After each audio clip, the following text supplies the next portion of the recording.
اللهم بارك على محمد وعلى آل محمد كما باركت على إبراهيم وعلى آل إبراهيم إنك حميد مجيد.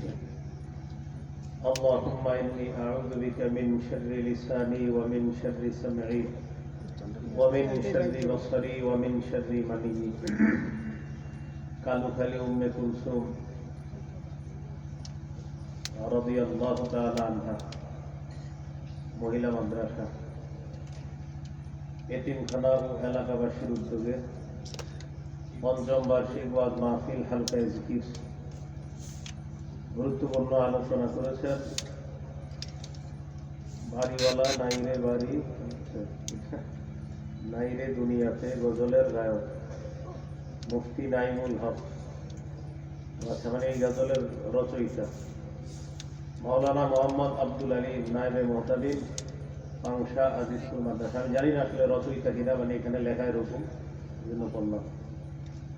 সভাপতি জনাব আরশাদ আলী শিকদার, উপদেষ্টা অত্র মাদ্রাসা। সার্বিক পরিচালনা হাফেজ মাওলানা আব্দুল মালিক সাহেব, প্রধান উপদেষ্টা অত্র মাদ্রাসা। উপস্থিত হযরত উলামায়ে কেরাম, মুসলমান ভাইরা, আল্লাহ তাআলার দরবারে শুকরিয়া আদায় করছি। আল্লাহ আমাদেরকে মাহফিলে উপস্থিত হওয়ার তৌফিক দান করেছেন, বলি আলহামদুলিল্লাহ।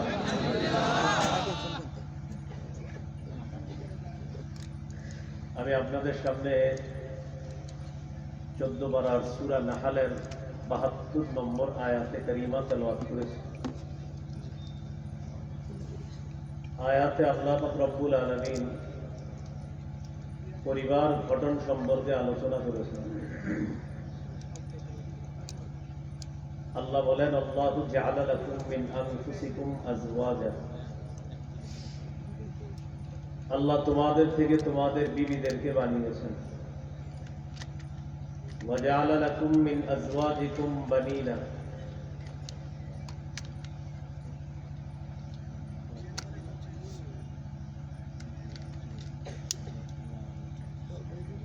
তোমাদের বিবিদের থেকে তোমাদের সন্তান। ওয়া হাফাদা, সন্তানদের থেকে নাতি নাতি। তোমাদের থেকে তোমাদের বিবি, বিবিদের থেকে সন্তান, তাদের থেকে নাতি নাতি আল্লাহ বানিয়েছেন। পরিবার সূচনা হয় একজন পুরুষ একজন নারী দুজনের মাধ্যমে। দিনদার পরিবারের সূচনা হয় দিনদার নারী, দিনদার স্ত্রী, দিনদার স্বামীর মাধ্যমে। এই জন্য বিয়ে যখন করবে কোনো ছেলে, কোনো মেয়েকে যখন তার অভিভাবক বিয়ে দিবে, ছেলে মুমিন কিনা এটা যাচাই করবে, মেয়ে মুমিনা কিনা, ইমানদার কিনা, এটা প্রথম যাচাই। আর এই বিষয় আমাদের বর্তমান বাংলাদেশে গুরুত্বপূর্ণ বিষয় হয়ে দাঁড়িয়েছে।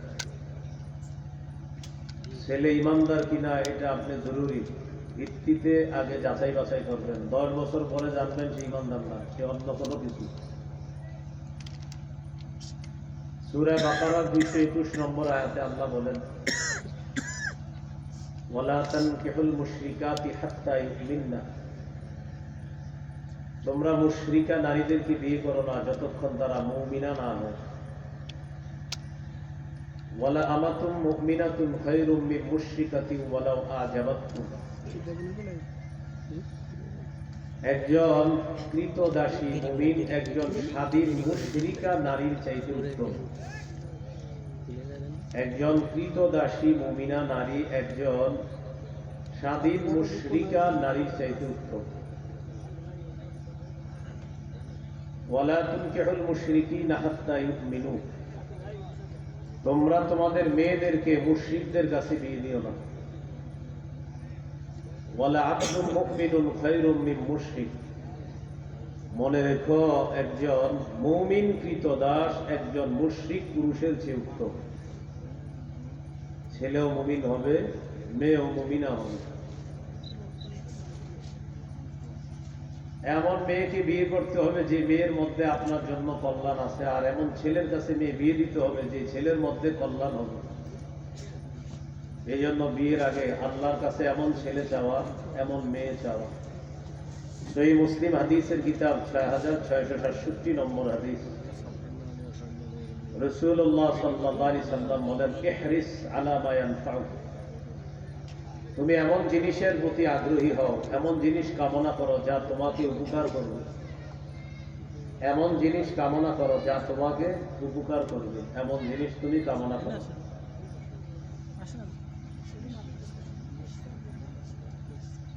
এই জন্য ছেলে এমন মেয়ে কামনা করবে যে মেয়েটা তার জন্য কল্যাণকর, মেয়ে এমন ছেলে কামনা করবে যে ছেলে তার জন্য কল্যাণকর হবে। আল্লাহ আমাদেরকে কথাগুলা বুঝার তৌফিক দান করেন।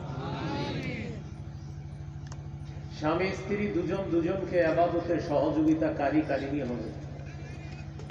সূরা তাওবার 71 নম্বর আয়াতে আল্লাহ বলেন, ওয়াল মুমিনুনা ওয়াল মুমিনাতু বা'দুহুম আউলিয়াউ বা'দ। মুমিন নর নারী একে অপরের অভিভাবক। যদি স্বামী স্ত্রী হয় তো একে অপরের সহযোগী। কিসে সহযোগিতা করবে? ইয়ামুরুনা বিল মা'রুফ, একে অপরকে সৎ কাজের আদেশ করবে। ওয়া ইয়ানহাউনা আনিল মুনকার, অসৎ কাজ থেকে নিষেধ করবে। ওয়া ইউকিমুনাস সালাহ, নামাজ কায়েম করবে। স্বামী নামাজি না হলে স্ত্রী তার স্বামীকে নামাজি বানানোর চেষ্টা করবে। স্ত্রী নামাজে অলসতা করলে স্বামী তার স্ত্রীকে নামাজের প্রতি উৎসাহিত করে নামাজ প্রতিষ্ঠিত করবে। ওয়ায়ুতুনাজ যাকাত, যাকাত আদায় করবে। স্বামী যাকাত না দিলে স্ত্রী তাকে উৎসাহিত করবে, স্ত্রী যাকাত না দিলে স্বামী তাকে উৎসাহিত করবে। ওয়ায়ুতিউনাল্লাহ ওয়া রাসূলাহু, আল্লাহ এবং তার রাসূলের আনুগত্য করবে। আল্লাহ এবং তার রাসূলের আনুগত্য করবে। মাইকম্যান ভাই রিভাব দিয়ে না, ইকু দিয়ে না, উপরের আওয়াজ বাড়ায় না, মানুষের জন্য আওয়াজগুলা রাখেন, বাইরে ফাটায় না, এখানে রাখেন আওয়াজ না, খুব মন দেন। আওয়াজ বাড়ায় না, আওয়াজ বাড়ায় না, যেখানে আছেন কই আছেন আপনি জানি না, আওয়াজ বাড়ায় না। এমন মেয়ে বিয়ে করা যে মেয়ে স্বামীর সহযোগিতা করবে, এমন ছেলের বিয়ে করার জন্য একটা মেয়ে ছেলের কাছে বিয়ে বসার জন্য আল্লাহর কাছে দোয়া করবে যে ছেলে তার দ্বীনের উপকারী হবে। এইভাবে আল্লাহর কাছে দোয়া করা। ছেলের মধ্যে দুটি গুণ যদি পান, মেয়ের বিয়ে দিয়ে দিবেন। বিশেষ করে দুটি গুণ, একটা হলো চারিত্রিক বৈশিষ্ট্য ভালো, আর একটা হলো দিনদার। রাসূলুল্লাহ সাল্লাল্লাহু আলাইহি সাল্লাম বলেন, ইদা জাআকুম মান তারদাউনা দীনাহু ওয়া খুলুকা যাওয়িজুহু। তোমাদের কাছে যদি এমন কোন ছেলে মেয়েকে বিয়ের প্রস্তাব দেয় যার দিনদারিতা এবং চারিত্রিক বৈশিষ্ট্য তোমরা পছন্দ করো, তার কাছে মেয়েটা বিয়ে দিয়ে দাও। আর মেয়েকে বিয়ে করা হলে 4 গুণের প্রতি লক্ষ্য রেখে। সহিহ বুখারী 5090 নম্বর হাদিসের বর্ণনা। রাসূলুল্লাহ সাল্লাল্লাহু আলাইহি সাল্লাম বলেন, তুনকাহুল মারআতু লিআরবাইন লিমালিহা ওয়া লিহাসাবিহা ওয়া জামালিহা ওয়া দীনিহা ফাসফার বিযাতিদ দীন তারিবাত ইয়াদাক।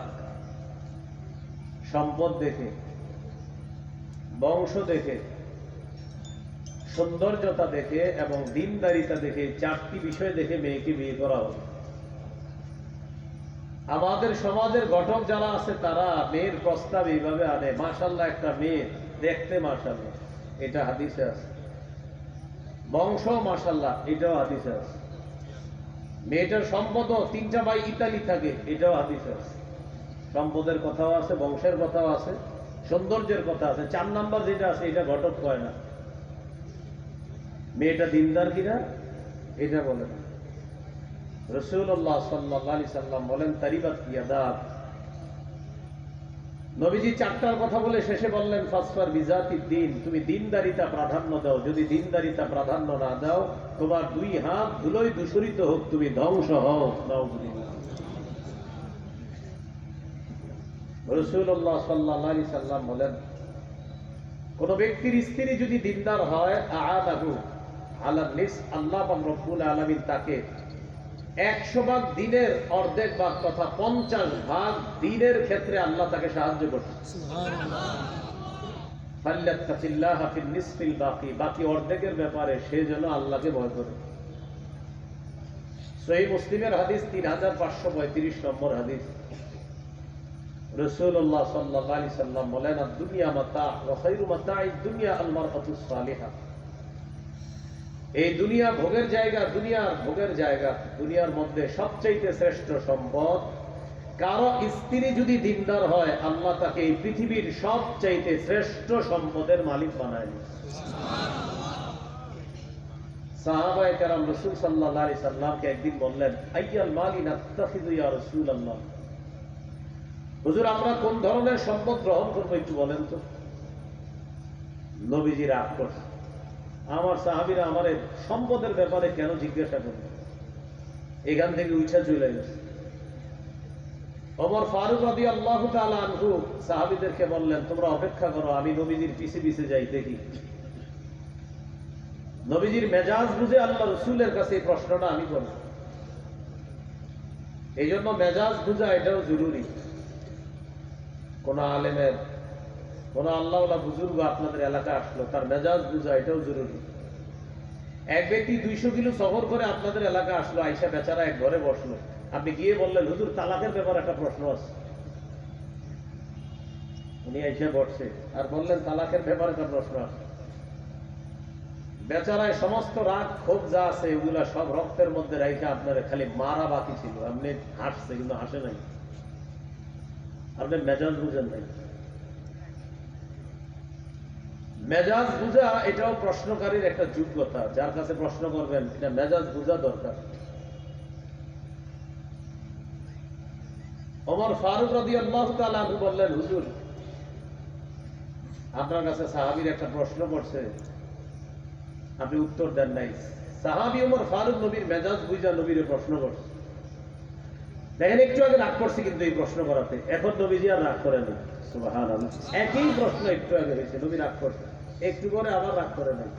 ইসলাম বুঝা এটা জরুরি। এই জন্য বুখারীর হাদিসে আছে, রাসূল সাল্লাল্লাহু আলাইহি সাল্লাম বলেন, মান ইউরিদিল্লাহু বিহি খায়রা ইউফাক্কিহু ফিদ-দীন।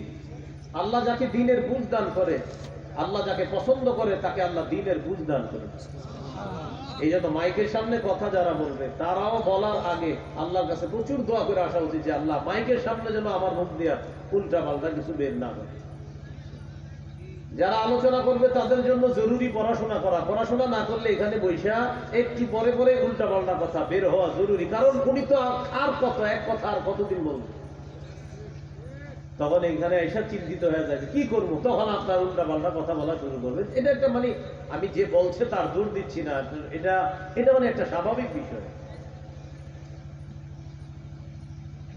এখন এমন এক ব্যক্তির আপনারা প্রশ্ন একটা দিয়ে বসছেন খাতায়, উনিও চিন্তা করলো প্রশ্নের উত্তর যদি না দেই কেমন দেখা যায়। আর আমাদের দেশের একটা নিয়ম, যাদেরকে প্রশ্ন করা হয় ওনারা চিন্তা করে প্রশ্নের উত্তর না দেওয়াটা এটা শরমের বিষয়। এই জন্য উনি পৃথিবীর 1000 প্রশ্ন করলে 1000 উত্তর দিন, কোন প্রশ্নে বলবেন আমি পারি না। অথচ বুখারীর হাদিসের মধ্যে আসছে এটাও একটা বিদ্যা যে কেউ কাউকে প্রশ্ন করার পর সে বলা এই ব্যাপারে আমার জানা নাই। বুখারীতে আসছে আব্দুল্লাহ ইবনে মাসউদের বর্ণনা, এটাও একটা বিদ্যা যে কেউ প্রশ্ন করলে বলবে ভাই এটা আমার এখন জানা নাই, পরে বলবো। এই যে বলছে জানা নাই পরে বলবো, এটাও একটা এলেম।